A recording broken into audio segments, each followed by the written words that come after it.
Hey guys, and welcome to my next little update on everything that's been going on. I haven't really made an update or even posted a video since the 9-week ultrasound, I think.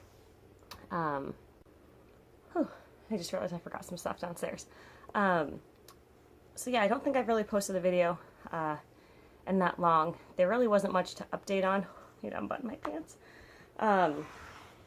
It was just more of me wanting to not even really enjoy the first trimester, but because of our history, the first trimester is really scary. So I just wanted to make sure that everything was okay in the first trimester before I posted a video. Oh God, I'm all winded.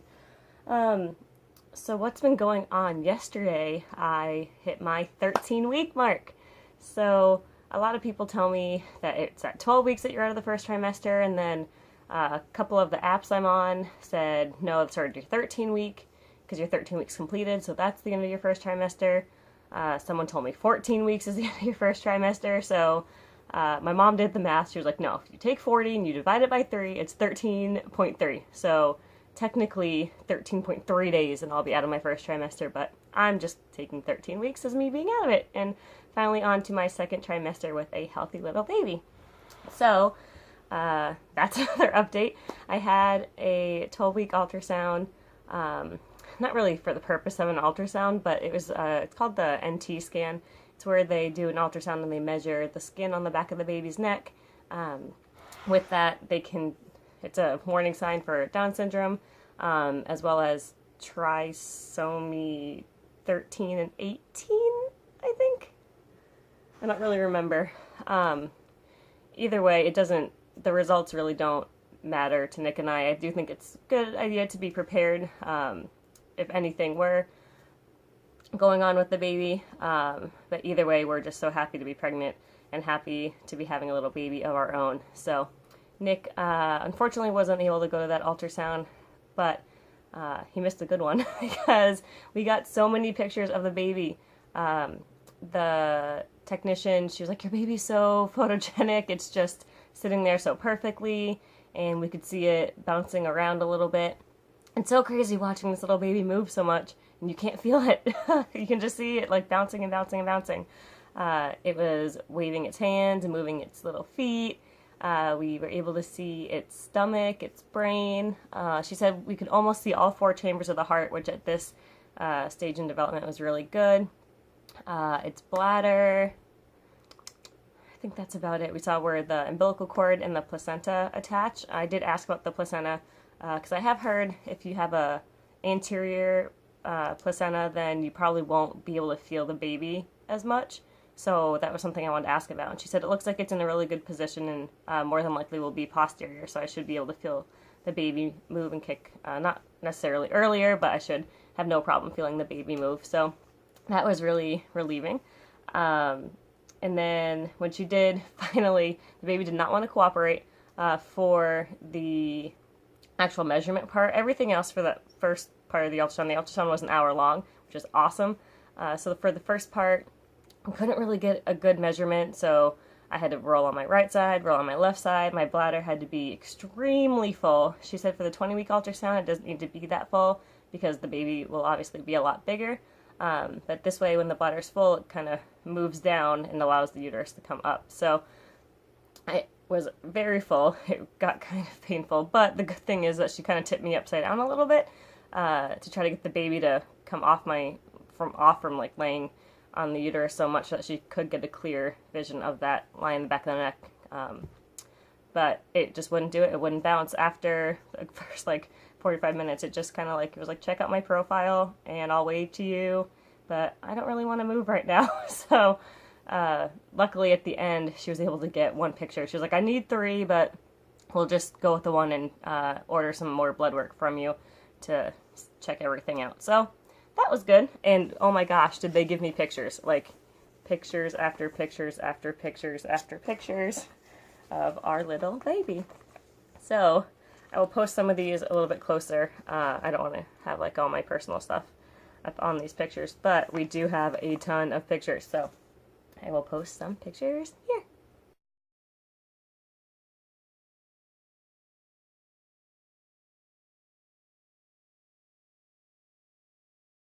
So yeah, everything is looking good with our little baby. We do have a gender ultrasound on Sunday. They said they could tell at 14 weeks.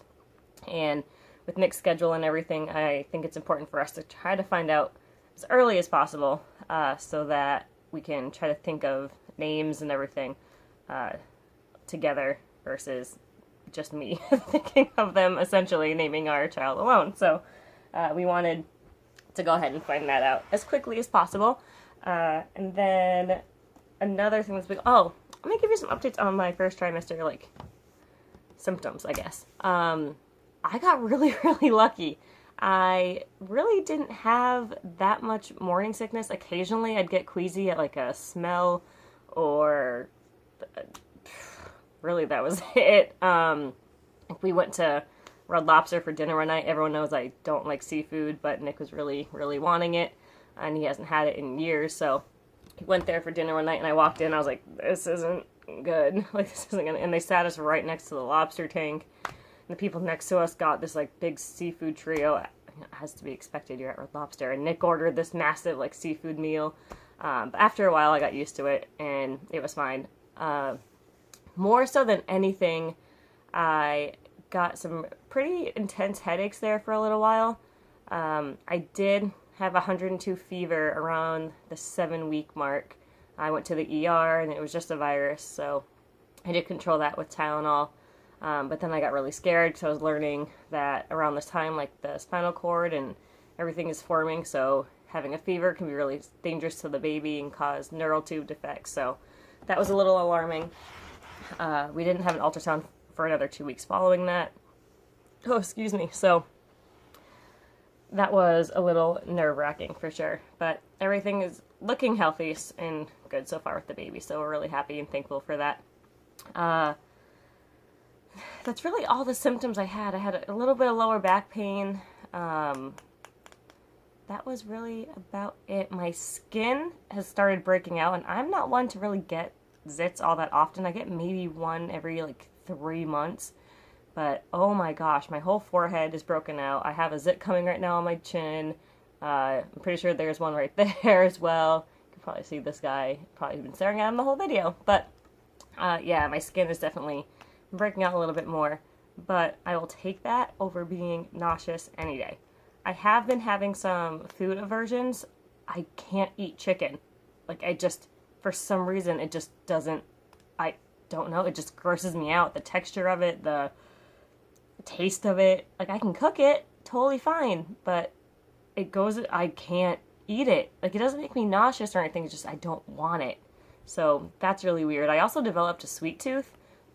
I don't have a sweet tooth either. I'm not one to eat cookies and cakes and candy and all that stuff. I will take meat and potatoes and salty food any day, but all I wanted was candy. So I ate a lot of Sour Patch Kids and Twizzlers and Sprees, and surprisingly, I still lost almost 15 pounds in the first trimester. So I guess when you stop drinking wine, that's what happens. So yeah, those are my aversions, cravings, and my symptoms for the first trimester. I got really, really lucky. So if someone tells you, like, oh, the sicker you are, the healthier the baby, I don't think that has any real science behind it because I've been okay. I have developed some heartburn this week, like pretty bad heartburn. Just anything, even water that goes in my stomach causes heartburn.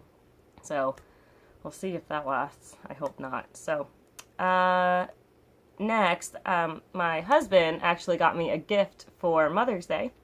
And it was funny because I just mentioned this a while ago, just saying that, I'm using all this other stuff on my stomach, but a lot of women are talking about this other stuff called Belly, and I was like, it looks really good. It has really good reviews from all these other moms. And so, surprisingly enough, he was listening and got it for me. So, this is an oil.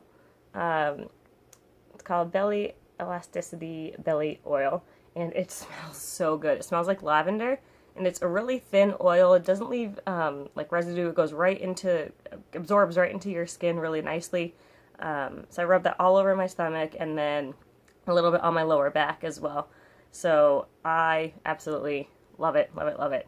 And then, so I do this in the morning and at night, and then The all over body lotion, I kind of just use if I like come up to the room and see it, but I definitely do it as well after the oil at morning and night, and then just like throughout the day if I take a midday shower or if I just come upstairs like I said and see it. So it smells like lemon, and with the lavender it just smells so good and it's so soothing.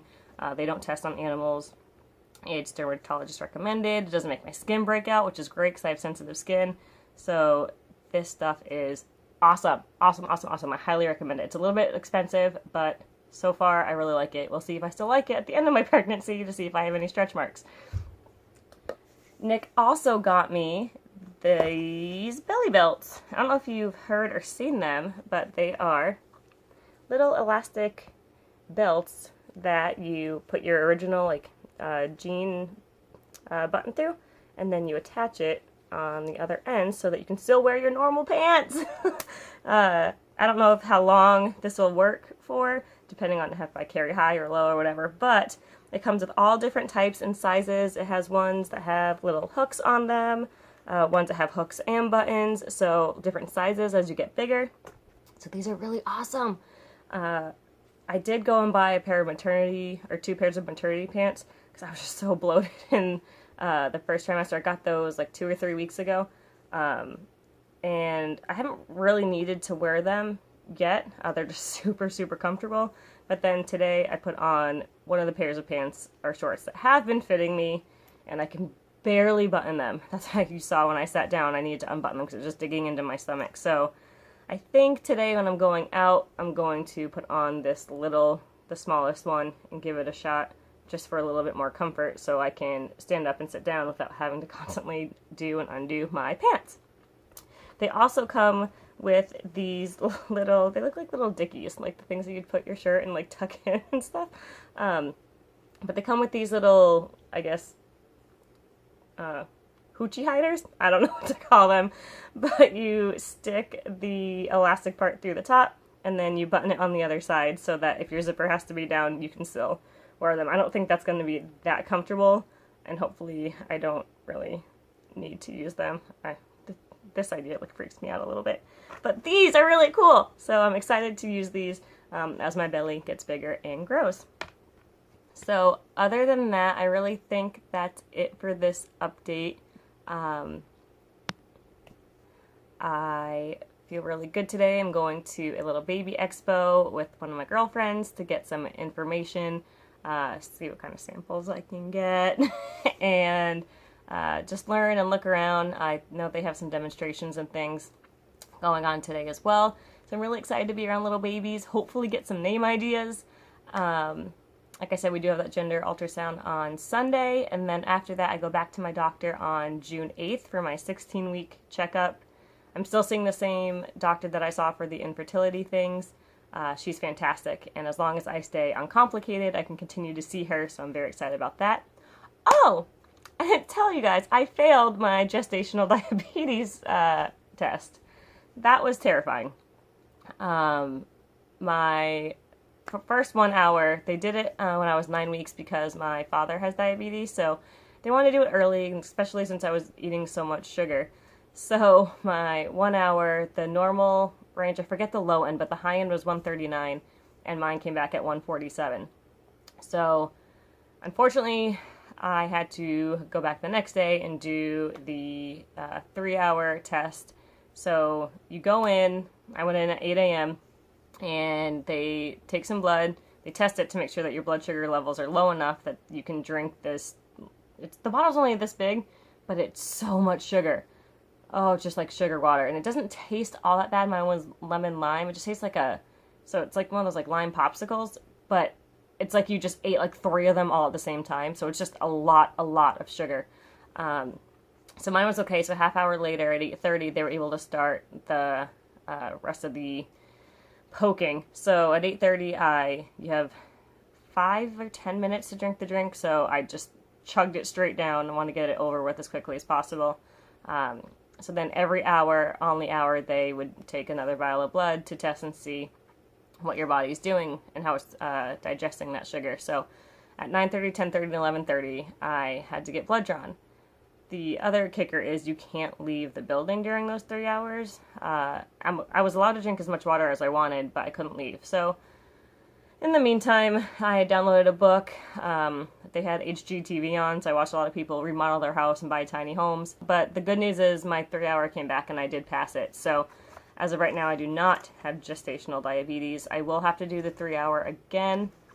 Unfortunately, you only get one chance, I guess, per pregnancy to take the 1 hour test. So since I failed it, I'll have to do that again. But at my 16-week appointment, they are going to take some more blood for the scans that they did in terms of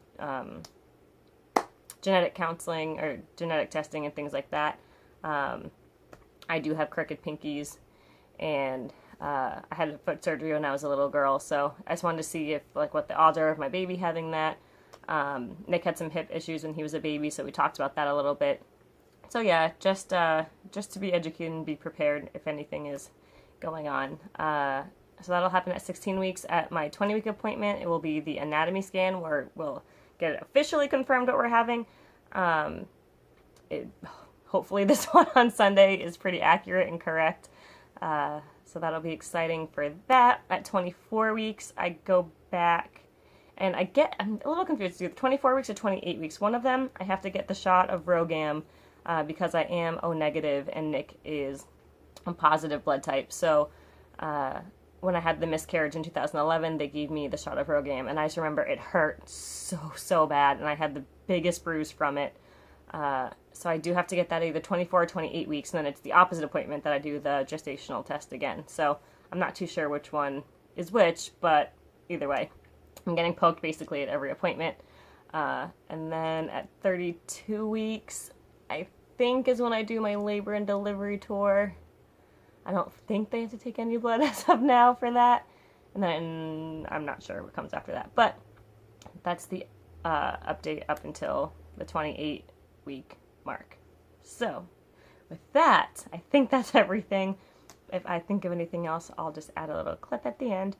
But thank you guys so much for being patient. I will try to post videos more often as things happen, but now that my appointments are only once a month, there's really not that much to talk about. But I will post a video after we find out what we're having on Sunday, or maybe I'll do the video Monday. So yeah, keep an eye out for that. Thank you guys for all of your support. I love it. I love it so much. I love you all. And I thank God every day for my blessing, and I know that there's a lot of people out there who are watching these videos that I don't know personally, who are struggling, and it was the hardest thing for me when I was struggling to watch someone else who, even if you had struggled, still get this joy that you wanted so bad. So I understand. I'm with you. Don't take no for an answer. There was a quote that I just found: if you will it, it is no dream. And I and Nick willed this baby and wanted this baby so bad, and we knew one day it would happen. It wasn't a far-fetched dream for us. We knew it was going to happen one day. So you just have to keep the faith and keep the hope, and don't let anyone, even physicians, take that away from you. On my blog, I talked a little bit about when I was 24, we went and saw a specialist up in Wisconsin, and he basically told me I would never carry a child, like, on my own. He said, you know, you have a blocked right tube, a swollen left tube. There's no chance of you getting pregnant with IUI, or just naturally. It's not going to happen. The best option for you is for us to go ahead and schedule surgery for next month. We'll take both of your tubes out, and then we can talk about IVF options. And I was just turned 24 years old, and I just remember sitting there and looking at this baby book in front of me. And first I was confused, like, how dare you? You're an infertility doctor. Like, I get you want to show off your successes, but maybe be a little bit more sensitive to the appointment. They forgot we were in the room for 45 minutes. It was just an overall bad experience, but I refused to take that answer. And my insurance doesn't really cover infertility things at all. So it was kind of like a waiting game and talking to them and just trying to find anyone that I could talk to about the pain I was having, because it turns out I had endometriosis and we didn't know it. So I was having pain along with it. So we had to go down that route for a little while, but just don't take no. Because if that man had taken my tubes out, I wouldn't be here with this little baby inside. So just don't take no. And just know that there's always hope and there's always faith. Get a second, third, and a fourth opinion if you need to. It will happen for you. So good luck, God bless, and have a wonderful week. Bye.